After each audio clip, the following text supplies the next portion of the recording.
Devaraj sir, ಸರ್ಕಾರ ಹೇಳ್ತಾ ಇದೆ ನಾವು ನೀರು ಸದ್ಯಕ್ಕೆ ರಿಲೀಸ್ ಮಾಡೋ ಪರಿಸ್ಥಿತಿಯಲ್ಲಿಲ್ಲ, ಬಿಡಲ್ಲ ಅಂತ. ಇದರ ಆಚೆಗೆ ಸರ್ಕಾರ ಏನು ಮಾಡೋದಕ್ಕೆ ಸಾಧ್ಯ ಇತ್ತು, ಏನು ಮಾಡೋದಕ್ಕೆ ಸಾಧ್ಯ ಇದೆ? ಇಲ್ಲ, ಖಂಡಿತವಾಗಿ ಸರ್ಕಾರದ ತೀರ್ಮಾನ ನೀರು ಬಿಡಲ್ಲ ಅನ್ನೋಗಿದ್ರೆ ನಮ್ಮದು ಪೂರ್ಣ ಸಹಕಾರ ಇದೆ.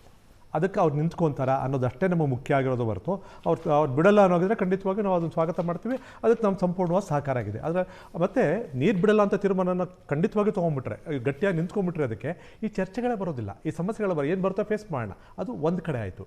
ಈಗ ನಮಗೇನಾಗಿದೆ, ನಮ್ಮ ಪರಿಸ್ಥಿತಿಗಳು ಪ್ರತಿ ಸಲನೂ ಈ ರೀತಿ ಸಮಸ್ಯೆಗಳು ಬಂದಾಗ ನಮ್ಮ ರಾಜ್ಯದ ಪರಿಸ್ಥಿತಿ ಏನು ಅಂದರೆ ಬೆಂಕಿ ಬಿದ್ದ ಮೇಲೆ ಬಾವಿ ತೋಡುವಂಥ ಪರಿಸ್ಥಿತಿ. ಈ ಮುಂದೊಂದು ದಿವಸ ನಮಗೆ ಪರಿಸ್ಥಿತಿಗಳು ಬರುತ್ತೆ. ಅದಕ್ಕೆ ನಾನೇನು ಮಾಡಬೇಕು ಅಂತ ಮುನ್ನೆಚ್ಚರಿಕೆಯಿಂದ ಎಚ್ಚೆತ್ಕೊಂಡು ನಾವು ನಡೆ ಇಟ್ಟಿದ್ದನ್ನು ಈ ರಾಜ್ಯದ ಇತಿಹಾಸದಲ್ಲಿ ನಾವು ನೋಡಲೇ ಇಲ್ಲ ನಾವು. ಯಾಕೆಂತಂದರೆ ನಮಗೆ ಸಂಕಷ್ಟ ಸೂತ್ರಗಳು ಇಲ್ಲಿವರೆಗೂ ಆಗಿಲ್ಲ. ಎಷ್ಟು ನಿಮಗೆ ಮಳೆ ಕಡಿಮೆ ಆಗುತ್ತೋ ಅಷ್ಟು ಪರ್ಸೆಂಟೇಜ್ ಕಡಿಮೆ ಮಾಡಿ ಮಿಕ್ಕಿದ್ದು ಬಿಟ್ಬಿಡಿ ಅನ್ನೋದು ವೈಜ್ಞಾನಿಕ ದಾರಿ ಅಲ್ಲ. ಅದನ್ನು ಹೇಳುವಂಥ ಪರಿಸ್ಥಿತಿನ ಇಲ್ಲಿವರೆಗೂ ನಾವಿಲ್ಲ. ಅದನ್ನು ಹೇಳಲಿಲ್ಲ, ಹೇಳಿಕ್ಕೂ ಆಗಲಿಲ್ಲ, ಅದ್ಯಾಕ್ಕಿಂತ ನನಗೆ ಗೊತ್ತಾಗ್ತಿದ್ದಿಲ್ಲ. ಈಗ ಸಂಕಷ್ಟ ಸೂತ್ರವನ್ನು ನೀವು ಮಾಡಬೇಕು ಅಂತಕ್ಕಂಥ ಒತ್ತಾಯವನ್ನು ಇದು ಯಾಕೆ ನಾವು ಮಾಡ್ತಿಲ್ಲ ಅನ್ನೋದು ಒಂದು ಕಡೆ ಆಯಿತು. ಯಾಕಂದರೆ ಮಳೆ ಬಂದಾಗ ಸುಮ್ಮನೆ ಇದ್ಬಿಡೋದು, ಬರದೇ ಇದ್ದಾಗ ಈ ರೀತಿ ಕೂಗುಗಳನ್ನು ಹಾಕೋದು, ಬೊಬ್ಬೆ ಎಪ್ಸೋದು, ಇದು ಖಂಡಿತ ರೈತರನ್ನ ಪರಿಹಾರ ಕೊಡುವಂಥ ಮಾರ್ಗ ಅಲ್ಲ. ಈಗ ನೀವಾಗಲೇ ಅಂಕಿಅಂಶಗಳನ್ನೆಲ್ಲ ಹೇಳಿಬಿಟ್ರಿ. ಈಗೇನಾಗಿದೆ ನಿಮಗೆ ಎಲ್ಲರಿಗೂ ಗೊತ್ತಿರೋ ಹಾಗೆ ಇದು ಯಾಕೆ CWRC CWMA ಗೊತ್ತಿದ್ದಿಲ್ಲ. ಊಹಾತ್ಮಕವಾಗಿ ಕರ್ನಾಟಕ ರಾಜ್ಯದಲ್ಲಿ ಜೂನಿಂದ ಸೆಪ್ಟೆಂಬರ್ವರೆಗೂ ಮಳೆ ಬರ್ಬೋದು ಅಂತ ಅಂದ್ಕೊಂಡು ಆದೇಶ ಕೊಡ್ತಾರೆ. ಅದೇ ರೀತಿ ಅವರಿಗೆ ಸೆಪ್ಟೆಂಬರಿಂದ ಡಿಸೆಂಬರ್ವರೆಗೂ ಮಳೆ ಬರ್ಬೋದು ಅಂತ ಅನ್ಕೊಂಡು ಆದೇಶ ಯಾಕೆ ಕೊಡಲ್ಲ? ಅದು ನಿನ್ನೆ ಪ್ರಸ್ತಾಪ ಆಯ್ತು. ಇದು ಆಗಿರ್ತಕ್ಕಂಥ ಪ್ರಶ್ನೆ ನಮಗೆ ಬಂದಿರೋ ಒಂದು ದೌರ್ಭಾಗ್ಯ ಏನು ಅಂತಂದರೆ ಈ CWRC ಮತ್ತು CWMA ಈ ರೀತಿ ಯಾಕೆ ಯೋಚನೆ ಮಾಡ್ತಿಲ್ಲ? ಊಹಾತ್ಮಕವಾಗಿ ಕರ್ನಾಟಕದಲ್ಲಿ ಮಳೆ ಬರ್ಬೋದು ಸೆಪ್ಟೆಂಬರ್ವರೆಗೂ ಅಂತ ಅಂದ್ಕೊಂಡು ನೀವು ತೀರ್ಪನ್ನು ಕೊಡ್ತೀರಲ್ಲ, ಅದೇ ತೀರ್ಪನ್ನು ತಮಿಳುನಾಡು ವಿಷಯದಲ್ಲೂ ಕೊಡಿ. ಅಲ್ಲೂ ಸಹ ಊಹಾತ್ಮಕವಾಗಿ ಸೆಪ್ಟೆಂಬರಿಂದ ಡಿಸೆಂಬರ್ವರೆಗೂ ಬರುತ್ತೆ ಅಂತ ಅಂದ್ಕೊಂಡು ನೀವು ತೀರ್ಪನ್ನು ಕೊಟ್ಟಿದ್ರೆ ನಮಗೆ ಈ ಅನ್ಯಾಯ ಆಗ್ತಿರಲಿಲ್ಲ. ಇದು ಇರ್ತಕ್ಕಂಥ ಒಂದು ವಾಸ್ತವ ಸ್ಥಿತಿ. ಈಗ ನಾವು ಎರಡು ವಿಷಯವನ್ನು ಕಳೆದ ಬಾರಿಯೂ ಇಲ್ಲೂ ಪ್ರಸ್ತಾಪ ಮಾಡಿದ್ವಿ. ಎರಡು ವಿಷಯವನ್ನು ನಾವು ಸರ್ಕಾರ ಇವತ್ತು ವೈಫಲ್ಯವನ್ನು ಅನುಭವಿಸ್ತೇವೆ. ಒಂದು ವಿಷಯ ಏನು, ಈಗ ನೀವು ನೀರು ಬಿಟ್ಟಾದಮೇಲೆ ಸಮಸ್ಯೆಗಳಾದಮೇಲೆ ವಿರೋಧ ಪಕ್ಷದವ್ರನ್ನ ಕರೆದ್ರಿ, ಅದು ಬಿಡಿ ಆಯಿತು, ಚರ್ಚೆ ಆಯಿತು, ನಮ್ಮ ಎಲ್ಲರೂ ಸೇರಿ ಒಗ್ಗಟ್ಟನ್ನು ಪ್ರದರ್ಶನ ಮಾಡಿದರೆ ಅದ್ರ ಬಗ್ಗೆ ನಂಗೆ ಸಂತೋಷ ಇದೆ. ಅದ್ರ ಬಗ್ಗೆ ನಮ್ಮ ಈ ವರ್ಷ ನೀರು ಬಿಟ್ಟಿಲ್ಲ ಅಲ್ಲ, ಕಬಿನಿಯಲ್ಲಿ ಸ್ಟೋರೇಜ್ ಇಲ್ಲದ ಕಾರಣಕ್ಕಾಗಿ ನೀರು ಹರಿದು ನಾವು ಹೇಳುದಲ್ಲ ಸರ್, ನಾವು ಇದರಲ್ಲಿ ನಾವು ಎಲ್ಲ ಪಕ್ಷಗಳ ಒಂದು ಇದರಲ್ಲಿ ಸಭೆಯಲ್ಲಿ ನಾವು ಅದನ್ನು ಹೇಳಿದ್ದೀವಿ. ನಾವು ಸರ್ಕಾರದ ಜೊತೆಗೆ ನಾವು ನಿಲ್ತೀವಿ, ಈಗಲೂ ಸಹ ಅದನ್ನು ಹೇಳಿದ್ವಿ, ನಿಲ್ಲಕ್ಕೆ ನಾವು ತಯಾರಿದ್ದೀವಿ. ಈಗ ನಾವು ಹೇಳೋದೇನು, ಪರಿಸ್ಥಿತಿ ಈ ಥರ ಇದೆ. ಈಗ ನೀವು ನಮ್ಮೆಲ್ಲರಿಗೂ ಗೊತ್ತಿರೋ ಹಾಗೆ 41 TMC ಅಲ್ಲಿರ್ತಕ್ಕಂಥದ್ದು ಬೆಳೆಗಳಿಗೋಸ್ಕರ ರಿಸರ್ವ್ ಮಾಡ್ಕೊಂಡವ್ರೆ. ಅವ್ರು ರಿಸರ್ವರಲ್ಲಿರ್ತಕ್ಕಂಥ ನೀರು, ಕಾಯ್ದಿರಿಸ್ತಕ್ಕಂಥ ನೀರು ಬೆಳೆಗಳಿಗೋಸ್ಕರ. ಆದರೆ ನಮ್ಮಲ್ಲಿ 2-3 ವಿಷಯಕ್ಕೆ ನಾವು ಇದನ್ನು ಕಾಯ್ದಿರಿಸ್ಕೊಂಡಿದ್ದೀವಿ. ಒಂದು ಕುಡಿಯೋ ನೀರಿಗೆ ಆದ್ಯತೆ, ಕೈಗಾರಿಕೆಗೆ, ಮತ್ತೊಂದು ಉಪಕಸಬುಗಳಿಗೆ ಬೇಕು, ಮತ್ತು ವ್ಯವಸಾಯಕ್ಕೆ ಒಂದೇ ಒಂದು ಬೆಳೆಗೆ ನಾವು ಕೇಳ್ತಿರ್ತಕ್ಕಂಥದ್ದು. ಇಷ್ಟನ್ನು ಖಾತ್ರಿ ಮಾಡ್ರಪ್ಪ, ನಿಮಗೆ 3 ಬೆಳೆ ಖಾತ್ರಿ ಮಾಡ್ಕೊಂಡಿದ್ರಿ, ನಮ್ಗೆ 1 ಬೆಳೆ ಖಾತ್ರಿ ಮಾಡಿ, ಕುಡಿಯೋ ನೀರಿಗೆ ಖಾತ್ರಿ ಮಾಡಿ, ಬೇರೆ ಉದ್ದೇಶಕ್ಕೆ ಖಾತ್ರಿ ಮಾಡಿ, ಇಷ್ಟು ಮಾತ್ರ ಬಿಟ್ಟು ಮಿಕ್ಕಿದ್ದು ನೀವೇ ತೊಗೊಂಡೋಗ್ರಪ್ಪ. ಅಷ್ಟರ ಮಟ್ಟಿಗೆ ಉದಾರತೆಯನ್ನು ನಾವು ತೋರಿಸ್ತಾ ಇದ್ದೀವಿ. ಆದರೂ ಸಹ ಅವರು ನಮ್ಮ ಮೇಲೆ ದಬ್ಬಾಳಿಕೆ ಮಾಡಿ ಈ ರೀತಿಯ CRC ಮತ್ತು CWMAಗಳನ್ನು ಉಪಯೋಗಿಸ್ಕೊಂಡು ಈ ಥರದ್ದು ತೀರ್ಪುಗಳು ಬಂದರೆ ಒಕ್ಕೂಟ ವ್ಯವಸ್ಥೆಯಲ್ಲಿ ನ್ಯಾಯ ಹೇಗೆ ಸಿಗುತ್ತೆ? ಸಮಾನವಾದ ನ್ಯಾಯ.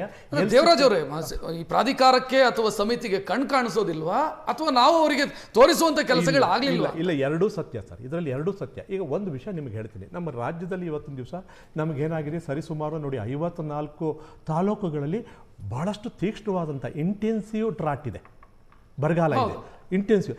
ಇನ್ನು 40 ಪ್ರದೇಶ ತಾಲೂಕುಗಳಲ್ಲಿ ನಮಗೆ ಮಧ್ಯಮ ಬರಗಾಲ ಇದೆ. ಈ ಮಧ್ಯಮ ಬರಗಾಲ ಇದೆ. ಈಗ ನಮ್ಮ ರಾಜ್ಯ ಸರ್ಕಾರದ ಪರಿಸ್ಥಿತಿ ಏನಾಗೋಗ್ಬಿಟ್ಟಿದೆ ಅಂತಂದರೆ, I am very sorry to say this. ಯಾಕೆಂತಂದರೆ ಇವರು ಕ್ಯಾಬಿನೆಟ್ ರಚನೆ ಮತ್ತು ಮುಖ್ಯಮಂತ್ರಿಗಳ ರಚನೆ, ಖಾತೆ ಇದರಲ್ಲಿ ಮುಳುಗೋಗ್ಬಿಟ್ಟಿದ್ದಾರೆ. ಈಗ ನಾವು ಏನು ಮಾಡಬೇಕಾಗಿತ್ತು ಗೊತ್ತಾ? ಇಷ್ಟರೊಳಗಡೆ ನಾವು ಈ ಒಂದು ಮಾಡಬೇಕಾಗಿತ್ತು, ಒಂದು ಅವಕಾಶ ನಮಗಿತ್ತು. ಏನು, ನೈಸರ್ಗಿಕ ವಿಕೋಪಕ್ಕೆ ಒಳಗಾದಂಥ ಸಂದರ್ಭದಲ್ಲಿ ನಾವು ಸಂಪುಟದ ಉಪಸಮಿತಿಯನ್ನು ಮಾಡಿ ಅದರ ಮೂಲಕ ಅಧ್ಯಯನವನ್ನು ಮಾಡಿ ಮಾಹಿತಿಗಳನ್ನು ಸಂಗ್ರಹಿಸಿಟ್ಕೊಂಡು ನಾವು ಈ ಎಲ್ಲ ಸಮಿತಿಗಳಿಗೆ ಕೇಂದ್ರ ಸರ್ಕಾರಕ್ಕೆ ಸಲ್ಲಿಸಬೇಕಾಗಿತ್ತು. ಈ ಕ್ಯಾಬಿನೆಟ್ ಆಗಿಲ್ವಲ್ಲ, ಇನ್ನು ಉಪಸಮಿತಿ ಎಲ್ಲಿಂದ ಬರುತ್ತೆ? ಕ್ಯಾಬಿನೆಟ್ ಸಬ್ ಕಮಿಟಿ ಎಲ್ಲಿಂದ ಬಂದಿದೆ? ಇಷ್ಟರೊಳಗಡೆ ನ್ಯಾಚುರಲ್ ಇದೆಯಲ್ಲ, ಅದನ್ನು ನಾವು ಮಾಡಿಬಿಡ್ಬೇಕಾಗಿತ್ತು. ಆ ಸಮಿತಿ ಕ್ಯಾಬಿನೆಟ್ ಮಟ್ಟದಲ್ಲಿ ಅದಾದ್ರೇ ಅದಕ್ಕೆ ಮೌಲ್ಯ. ನಾನು ಮಾತಾಡೋದಕ್ಕೆ ಅದಕ್ಕೆ ಮೌಲ್ಯ ಇಲ್ಲ.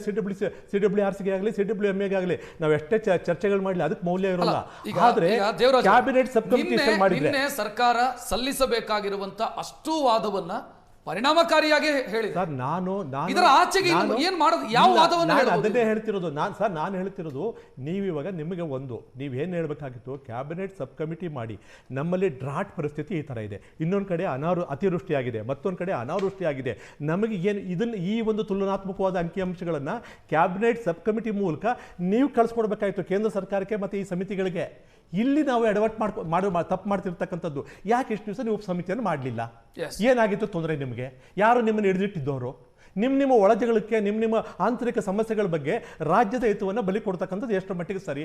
ಅಲ್ಲ, ಈಗಾಗಲೇ ನಮಗೇನಾಗಿದೆ ಸರ್, ಈಗ ನೀವು ಹೇಳಿದಾಗೆ ಕೇವಲ 1.5 ತಿಂಗಳು ಉಳ್ಕೊಂಡಿದೆ. ಈಗಾಗಲೇ ಒಳಹರಿವು ಕಡಿಮೆ ಆಗೋಗ್ಬಿಟ್ಟಿದೆ.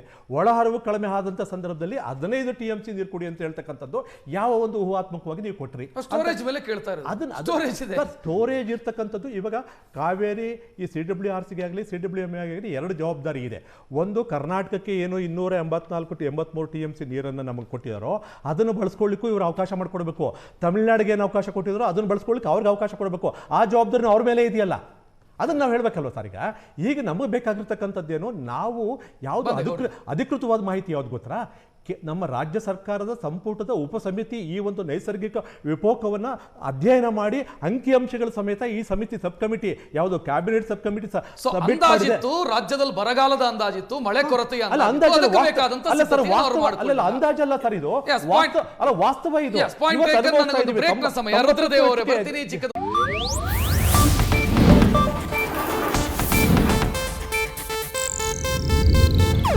ಇದು ಏಷ್ಯಾನೆಟ್ ನ್ಯೂಸ್ ನೆಟ್ವರ್ಕ್ ಪ್ರಸ್ತುತಿ.